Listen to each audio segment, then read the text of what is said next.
All right, here we go. This is going to be the first update video, I guess, here of my Detroit Tigers OOTP 22 game, whatever you want to call it here.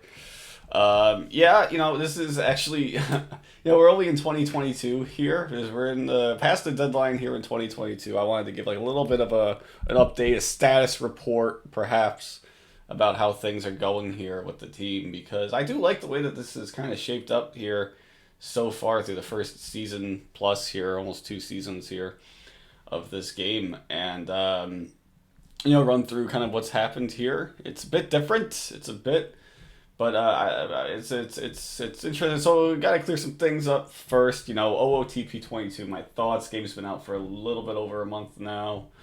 It took me a little bit while. It took a little while for me to get going into a game here that I actually feel okay with. I just some of the improvements that some of the changes here in OOTP 22 are kind of underwhelming.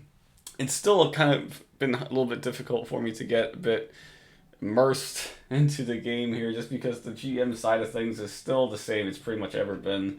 Just the coaching staff upgrades really are not anything different at all.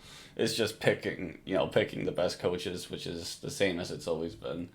The game was pretty glitchy and buggy at the start.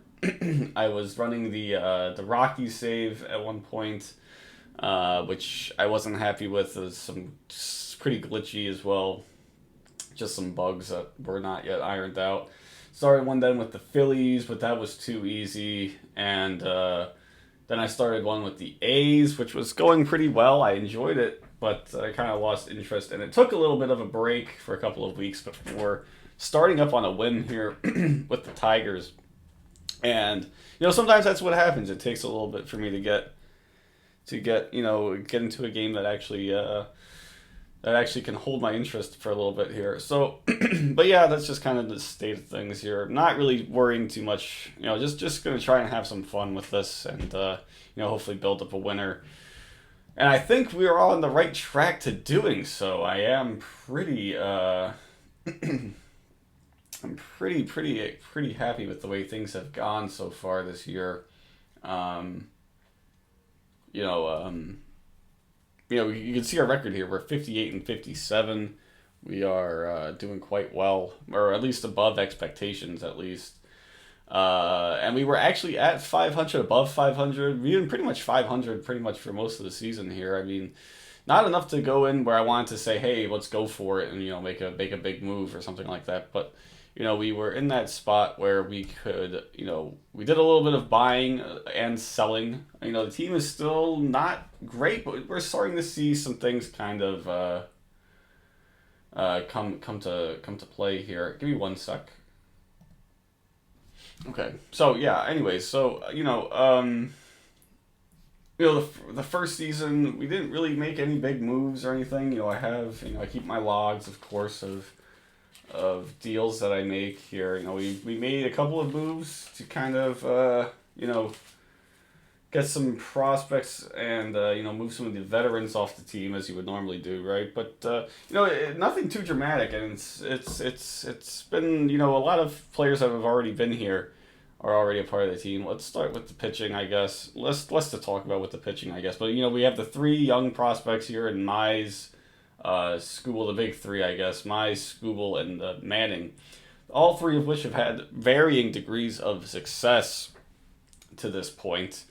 You can see Mize has struggled this year and struggled last year. I mean, this is the thing I don't get. I don't know what it is. I've been trying to get...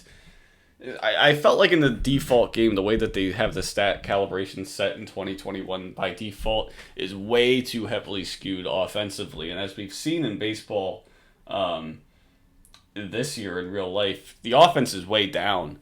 And offensive output is way down to start the year this year, and pitchers are way too good. And with the ball changes as well, balls aren't carrying as far this year, aren't carrying as well this year.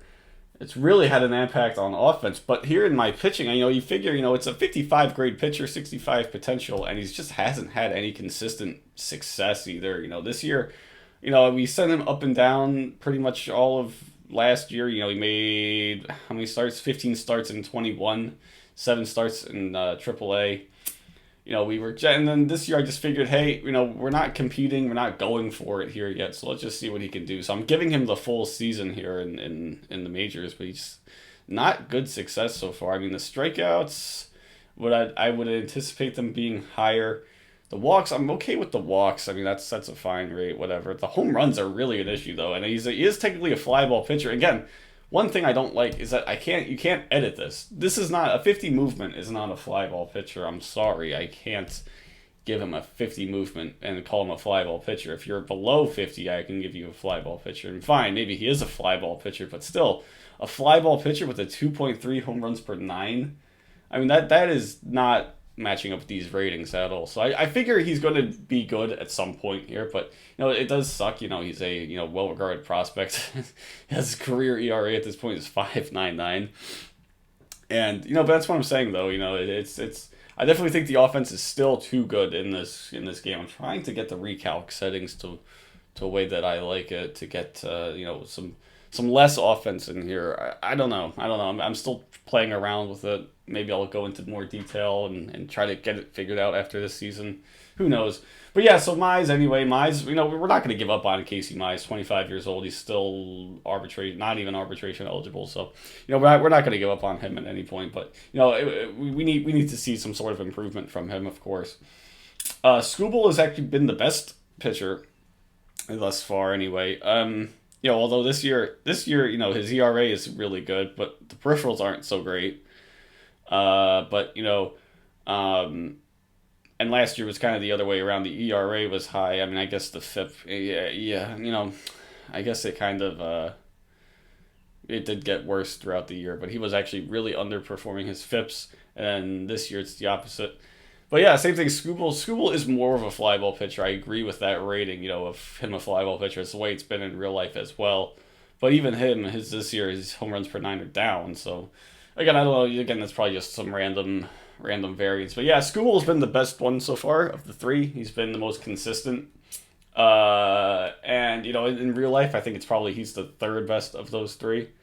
But obviously, we're not going to give up on Skubal yet either. He's not arbitration eligible yet either. He's still got, I like the pitches, I like the repertoire, and still developing as well. I mean, he's only 25, so some hopes that he'll get better. Joey Wentz had Tommy John surgery in real life. Again, another one that's extreme fly ball, but again, I don't really understand why he's extreme fly ball. But a pretty good prospect here. I don't really know if he's long for the rotation. We do have some good pitching prospects coming up as well. Some other pitching prospects coming up as well through the draft. But yeah, he was Tommy John all of the first season, and this year, we took him a little bit. So I gave him some spot starts, and then we traded Turnbull, as we'll see. So I've been giving him some more rotation spots here. More goes in the rotation, I should say. Same thing with Alex Lange. He's getting a start. He's getting some starts here. I don't think he's all that long. He's probably going to end up in the bullpen, I would say. I think he can be a really good reliever. But for now, for the rest of the season, to finish out the season, yeah, I mean, he's going to be a really good reliever as it looks here. So he's probably long-term a reliever, which is fine. He's only got 45 stamina anyway. But again, another one that's a fly ball pitcher. Like, why are all these guys considered fly ball pitchers? I don't get it. But yeah, that's Lange. And Manning is the other one. Manning has been a lot better lately. You can see his last 3 starts, 7 innings, 6 innings, 7 innings, all of 1 run allowed. So hopefully he's turning a corner here. But the 5.15 ERA, last year he got his first cup of coffee in the major leagues, 11 starts, 6.18 ERA, but the 4.15 FIP, again, very encouraging. This year the 4.74 FIP is also pretty encouraging, but at least more encouraging than the ERA. But again, he's the best he's the best prospect of the three that they have, the big three that they have. So, hoping for him to kind of take the next step here. And he's got 3 good pitches, but the stuff is really low, which I'm not all that sure why. Again, it is just the scout says that who knows what the actual ratings are. But yeah, I would expect Manning to be better as well. But yeah, so that's the rotation here in the bullpen. Not really all that interesting here in the bullpen. Just kind of some some randoms here. Ginkel we got on waivers, or we traded for him, yeah, at the deadline. They were giving him away at the deadline. I figured good reliever. Um, you know, rebuilding team, you're going to need some arms, right? So I figured just take a flyer on him. He's done really well. Zach Hess, existing prospect, he looks like he's going to be one of the best, or one, if he's not already, he's going to be one of the best relievers in baseball. I really like this guy, what he's done so far. Again, elevated home run rate again though. Like as far as I understand, you can't edit that in their thing here. Like you can't edit them to be not a fly ball pitcher. I think it's just something that they're born with, and even if they have good movement, and I just saw the movement rating. I mean, I kind of hate that I just kind of saw that there. But, the movement ratings don't suggest that he's a fly ball pitcher, but you can't change him to not be a fly ball pitcher. Like, that's one thing I wish they would change, because he's clearly not going to be a fly ball pitcher with good movement like that. I don't know, though. I don't know. Is there a way to change that? I'm just not seeing it here. I don't think there is. That's another thing that kind of frustrates me. Like, why is that? Why am I not allowed to change that? Because those are things that actually matter. Same thing if you have a ground ball hitter, and, they'll never stop being a ground ball hitter. Like, you see players change and adapt to, raising their launch angles, whatnot, every single season, but they'll never change in the game. They'll just be a ground ball hitter forever. You see, like, that's what my issue is, at least. But, that's kind of minor. I don't know. Like, I'm not gonna get pissed. I mean, Zach Hess is still clearly very good. But I don't like that he's a fly ball pitcher. I mean, it doesn't really make sense to me that he's a fly ball pitcher, considered a fly ball pitcher anyway. But whatever. That's kind of dragging on here. Lineups wise, a bit more fun. Yeah, I mean, we called up the two big prospects, Torkelson and Green, this year. After, I think, probably around the draft, so around June or so, we called them up. And I called them both up on the same day. They've had they've done well. They've done fine. Green's done the better of the two. And he's actually looking like the better player of the two. He looks like he's going to be the better player, of the two. Which is fine. Quite like Riley Green. Of course, there's no reason to not like Riley Green, but he looks like he's going to be quite good. Line drive hitter as well. I quite like that. But he was doing a lot better at the start. He's kind of fallen back some here. We're going to take a look at the splits. Where am I looking here? So yeah, you can see he got off to a good start, and I guess he didn't start in April. I need to just look at Major League. Yeah, so you can see he got off to a pretty good start, 4.95 slugging, and they don't keep the WOBA split really. But you can see, the splits here, and then he kind of had a slower July, but he's kind of picked it up again lately. So, again, he's fine. No issues here with him here. This is his rookie season, already 1.9. We're probably already our best offensive player. Just by WAR anyway. He's already, tied with, I guess we have Willie Castro, who's better. But, and then Torkelson, again, he's less of a solid, he's less well-rounded, but again, he's going to be damn good in his own right here. I mean, he is doing fine, 115 WRC plus in his rookie season. I have no issues with that. Would like to see some more pop out of him. The home runs are only 4 home runs, slugging 431, striking out a bit too much, which is going to be an issue with him, as he's got 35 avoid Ks. Yeah, that's pretty, he's going to strike out a lot, but that's okay. Obviously, I mean, and it's you're not going to complain about a 35% avoid Ks when he's so good at everything else, and even the contact is still probably going to get better as well, as it looks like. So again, I mean, he's only 22, so I guess he'll turn 23. No reason to really worry about him too much. But yeah, it's about him. It's trying to find out what position he's going to play. We've been playing him in the outfield. We've been playing him at first so far this year. I want to get him pretty good, to at least make him confident. He can definitely play first base. I have no issues with him playing first base. But again, get him to be a little bit more versatile. They announced him as a third baseman when they drafted him. I don't know if I quite think he'll be able to cut it at third base, but again, it's something else that he can do at least. But yeah, we're fine there. Some other guys here that we got: Seth Beer. we acquired at the deadline. Same trade that we got Ginkel in, if I'm not mistaken. Yeah, we traded Candelario, who I just never really was a big fan of. And they were willing to give us some decent players for him, including Seth Beer. Seth Beer, historically pretty good OOTP player, although his stock has fallen off a bit, in recent years. I mean, like if in OOTP 17-18, he was one of the best players. He was always really good in OOTP in those games. But this year, he's still performing very well. I really do like his stats here. He was an all-star this year for us. Really good power hitter, really good at getting on base, doing pretty much everything that you want here from him. And he's not a good fielder, of course, and that definitely brings his value down. But we can DH him because if you notice, no Miguel Cabrera. Miguel Cabrera is not here, and he actually gave us a little bit of a break. I was gonna release him after 21, no matter what. I was gonna release him and just pay the bill, whatever. But he did us a solid and retired after his first season. So he got his 3,000th hit and his 500th home run. So you kind of joined that club, right? That exclusive club that only, I think, 4 players are in real life, right? Something like that. And, he gave us a break there and got out of it, got out of that contract, without paying him all of his money that he's owed. So what that also did was free up a roster spot here for us. So we got Seth Beer to play DH. He's been playing the field a little bit as well, but I've got him in DH now. Pretty much that's probably going to be his spot, at least against righties. I don't know if he'll be an everyday player. He should be pretty competent against lefties as it looks, but the splits suggest that he's actually been pretty competent against lefties, hitting for some pop. Probably better, probably don't necessarily need to platoon him, but I might platoon him, I don't know. What else here? Akil Baddoo, Rule 5 pick this year, whose ratings have really shot up. I don't know if he's quite this good, though. He's doing quite well this year. He didn't do well last year. Kind of expected. We gave him some time in the minor leagues this year, now that his Rule 5 status was over. And did well there, and he's doing well here so far. I don't know really if he's the long-term future at center field or not. We'll have to find that out. Again, I don't quite think these ratings are very good, but he's definitely at least a competent player. Ground ball, good defender, good run.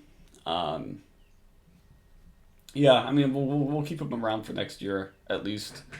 No real issue there. I don't really need to get another center fielder. I don't really want to get another center fielder next year, so we'll keep him there. The catching spot. So we have 3 Rule 5 picks on the team. We're kind of pulling a San Diego Padres in 2016 or 17 was it? Where the Padres were carrying 3 Rule 5 picks. We're kind of doing the same thing here, including one of our catchers here, Gabriel Moreno, who's a well-regarded prospect in real life. He might be a top 100 guy. If not this year, then next year he'll be a top 100 guy. A really good hit tool for a catcher at least is his calling card, although it's not quite represented here all that well. Again, he's not hitting well. Again, you don't expect him to hit well. He's not major league ready. But to get that guy, he could be our future at catcher. It's quite nice. And we got Luis Torrens off of waivers, who's not bad in his own right. Speaking of Rule 5 picks, he was one of those Rule 5 picks by San Diego. He's done quite. He was doing a bit better, but he's kind of fallen off a bit lately. But that's okay. Good defender, good catcher. I mean, decent catcher, defensive catcher. Probably not the long-term answer again at catcher, but I'm definitely fine keeping him around. In case he breaks out or something like that. Yeah, not too bad.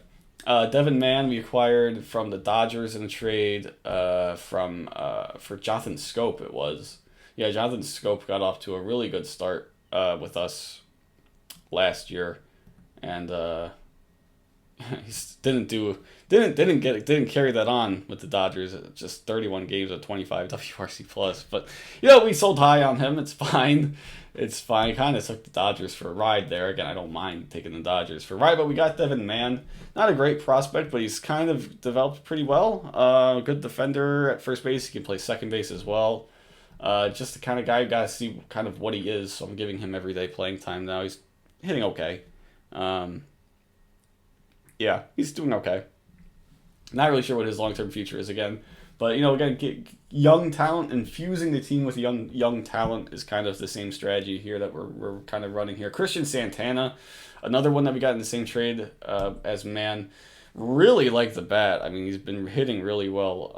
545 slugging. He's got big power threat, but you can see the eye discipline is really, really bad. That's probably the lowest I've ever seen, in the major leagues, something like that anyway. So he's not going to walk a lot by any stretch of the imagination. He's not going to walk a lot. So probably not a long-term everyday player, but again, young talent, infusing the team with young talent, seeing what you have is important when you're a rebuilding team.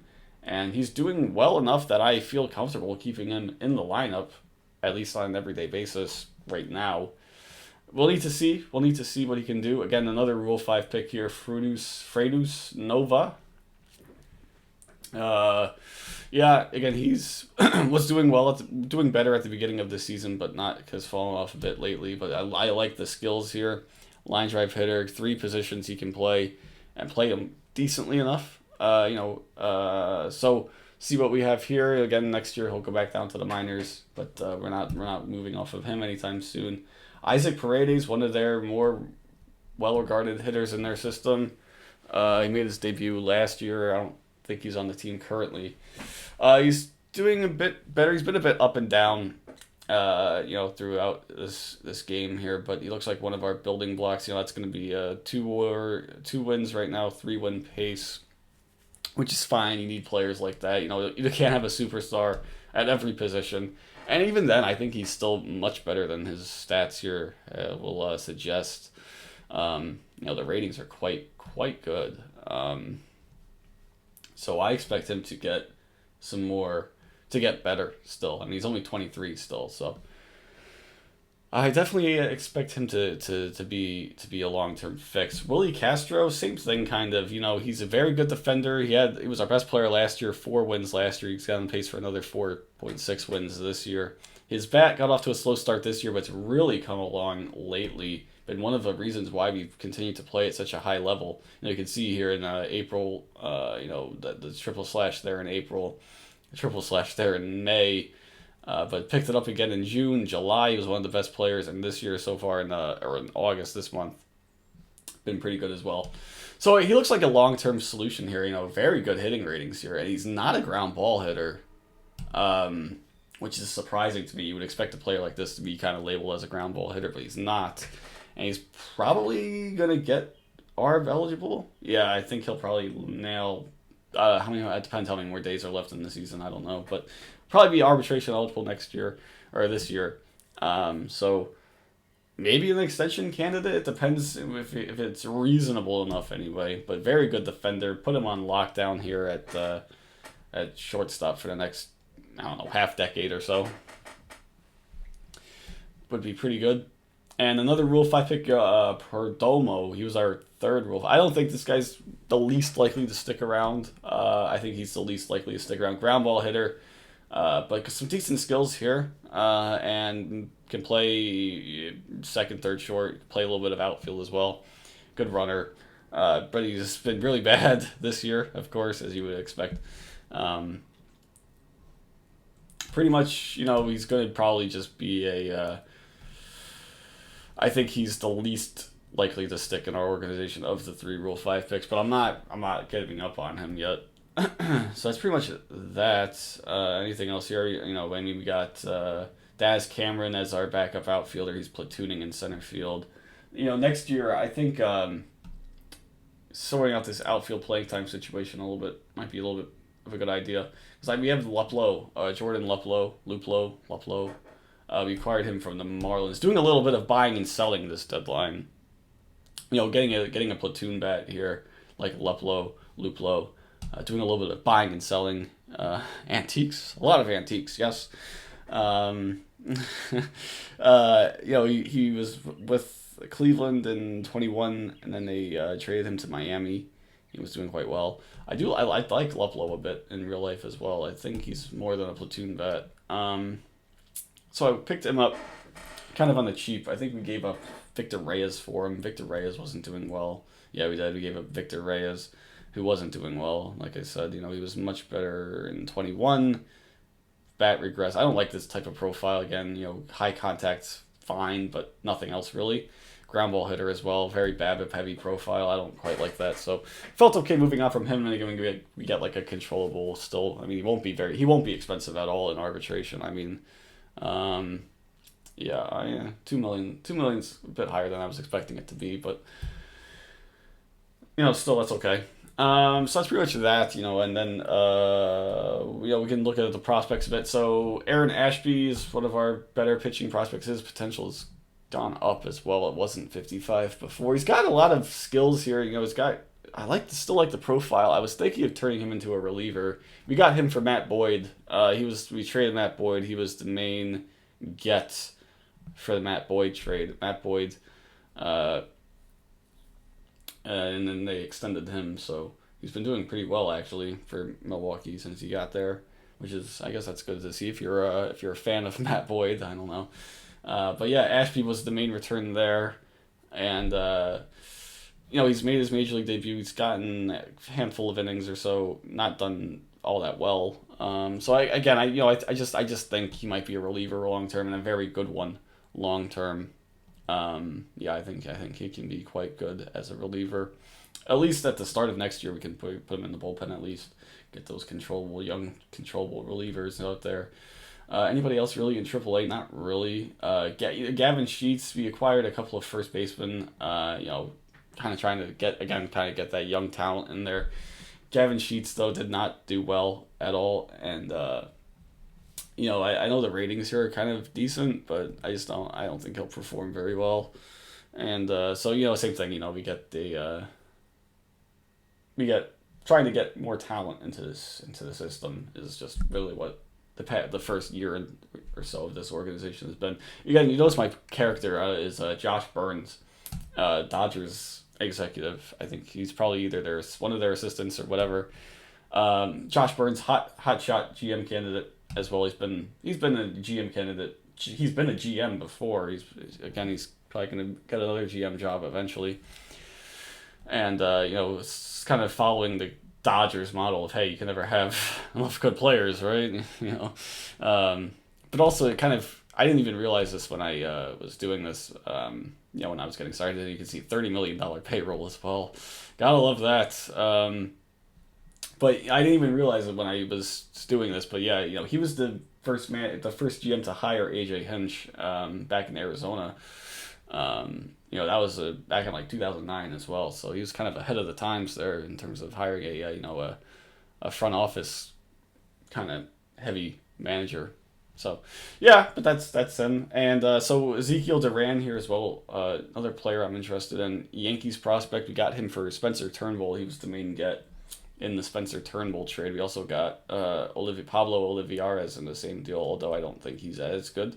I don't think he's as good. Again, it's kind of the same Victor Reyes profile, high contact, avoid Ks, but ground ball hitter, very BABIP dependent profile. But Duran was the main get. I really wanted to get him. He could be the second baseman of the future. I quite like the reins. I've seen him do pretty well in the OOTP this year. But again, that doesn't mean anything all that much. But I expect him to get a cameo maybe this year with September call-ups maybe. I don't know. Nick Quintana is a prospect that's actually done really well. Existing prospect who I don't actually know much about in real life, and but he's done nothing but hit in this. Since we've started this save here. I mean, he's up to AAA already. Don't really know. I really like. I should be giving him some more consideration here. I really didn't think he would be all that great of a major leaguer, but he looks pretty decent here as is. Not really anybody else to really talk about here in the AAA. We can go through some of the draft picks. The draft picks are really why I'm excited about this team still. This isn't the prize of the system, but he is one of the prizes of the system. 90 overall prospect. He was one of our first round picks. I don't know. Does Detroit doesn't have a supplemental pick? Do they? Do they get a bonus pick for being a small market team? I don't think they do. I don't know why we had a supplemental pick in that first round. But I won't complain about it, as we got a pretty decent prospect here in Sarantola. And, You know, I think he's going to be. I don't think he'll be. I don't know if he'll stick, but I'm very excited to hear about him as a potential reliever as well. I think he can be a really good lights out reliever. But for now, we're going to keep with him as a starter. Quite like the profile here. Again, 3 good pitches, 2 dominant pitches, and then that third pitch, the changeup, can develop really nicely. If he can develop that nicely, he could potentially be a starter. What else have we got here in Double A or Single A or High A? Dingler, the catcher, not all that interesting. Marcelo Meyer, Mayer. He was the first pick that we made, 3rd overall in that draft, in the 21 draft.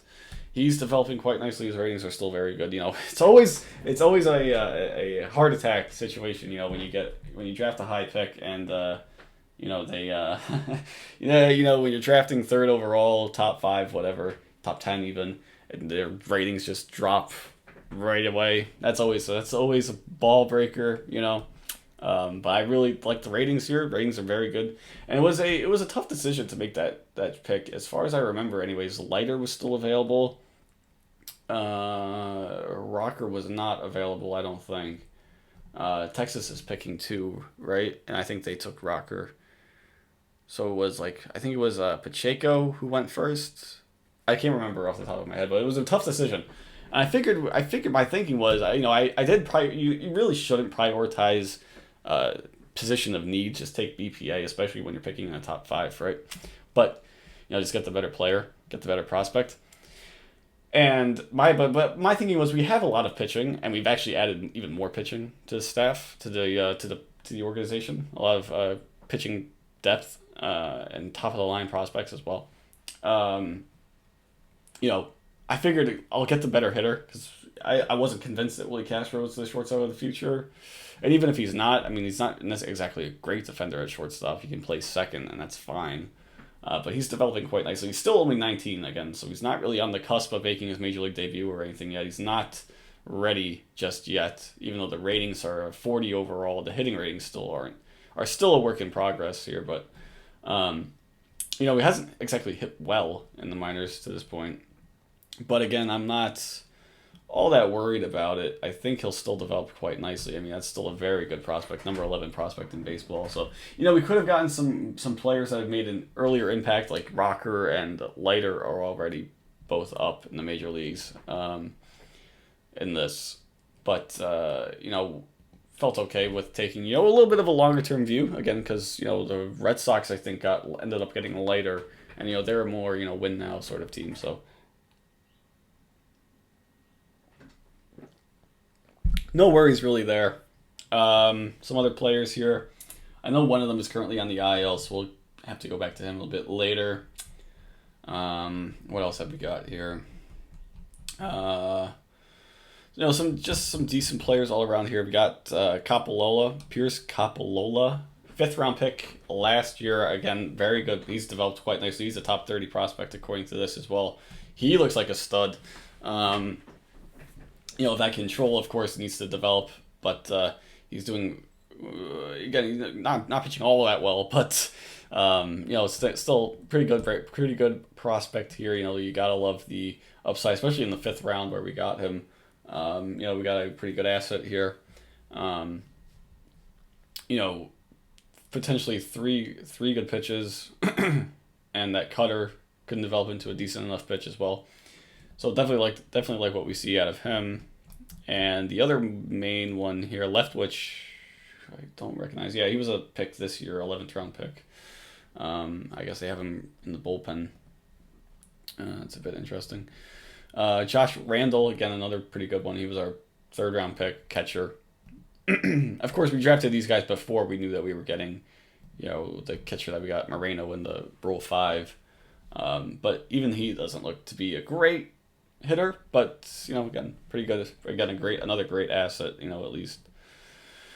But yeah, just getting a lot more talent. I think we've really done well drafting. At least the early returns in the drafts look to be pretty good. Here's another one, Alfred, who was a 6th round pick, who's already a 50 potential player. According to our scouts, anyway, that's some monster power there. That is a power plate discipline combo that is so damn good. And So definitely like that at least. You know, again, that's a sixth round pick. You know, who's kind of elevated his stock a bit. You know, we have the other guy who's injured that I still need to show as well. He was our first round pick of this year, who's done quite well. He's on the fast track.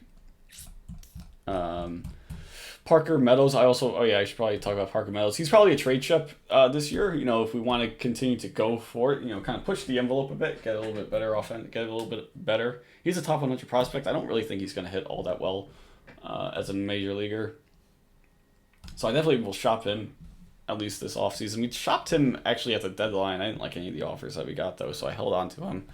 And we you know, he's probably not going to have a long-term spot on our team. So figure trade him, see what we can get. Maybe we can get a better, you know, pitcher, someone better in the rotation, something like that. We'll have to see though. We'll play that kind of by ear. And so the last guy I think we have to show here is, where the hell is he? Pelio, Mason Pelio. Sore ankle, again, not a major injury, so I guess the minor league managers just decided to put him on the IL. He was our 4th overall pick this year. Again, it was another tough decision. I wasn't sure who I wanted to draft with my 4th overall pick, and I was kind of going between two different players. I don't recall who the two players are at the moment, but that's okay. So I actually have to wrap this up in a little bit here. It's kind of gone a little bit longer than I wanted it to. But yeah, fly ball pitcher, but 98, 100 mile per hour. He's already in Double A. I mean, I don't feel a need to rush prospects all that much. But you know, we saw what he was doing here, and I was just really impressed by what I was seeing. So you know, again, he's a college pitcher, so it's not unrealistic for him to be kind of pushing the envelope here, as we saw. You know, but he was a first round pick in 21 by the Jays, but didn't sign. So that's how I guess he entered the draft again, and we got him at 4th overall. Very good prospect here. I really like what I see so far. I mean, he could theoretically, I think, could be pitching in the major leagues right now as a reliever. Really 3 great pitches here. Oh, I love it. I love the damn profile here. And he's already in Double A. Saw what he was doing. He got 4 starts at High A. I mean, didn't pitch all that well in High A, but he was always good for the level. The 3.38 ERA, 31% strikeout rate. Good walk rate as well. So I was definitely okay with that. Then High A, 4.22 ERA, 108 FIP in 4 starts. Again, just probably too good for the level. So we just challenging him a little bit, putting him in Double A, 0.96 ERA to this point, 2.15 FIP. Yeah, he looks pretty legitimate, I'd say. Pretty good draft pick here at number 4 overall here. But that's probably the end of our top, picking in the top 10, I would say. Even if we finish with a 500 record this year, that won't be a top 10 pick. Just because kind of the landscape of the league here, just kind of looking around. Texas is horrible. Oakland is bad. These 2 teams are bad. Pittsburgh, Cincinnati are bad. Philadelphia is bad. So, we again, as a 500 team, we'll probably be picking middle of the first round, but that's okay. We got what we accomplished here by our rebuild here for those high picks, because we are looking pretty good. And, we don't have a high payroll. We have the lowest payroll in the league, $30 billion. Not intentional. Again, I mean, if Cabrera was on the payroll, it'd be double. So, it wouldn't really be. But all that excess cash has gone into the development budget. I mean, you can see last year we could only run a $9 million development budget. This year it's 35. I mean, geez, talk about a jump there. So all of that excess cash is into development budget. I believe that's maxed out. I don't think you can go above 35 or 7.6 for scouting budget. I don't think you can anyway. So all of that excess cash into development budget, and really stepping up, the foundation of this team. Investing in the minor league systems, investing in player development, and that's pretty much it. All right, so I gotta head out of here. I think that's gonna do it. I think I pretty much showed everything I need to show. Yeah, that's pretty much it though. So maybe we'll do some more of these update videos a bit. And yeah, I guess until next time. See you guys later.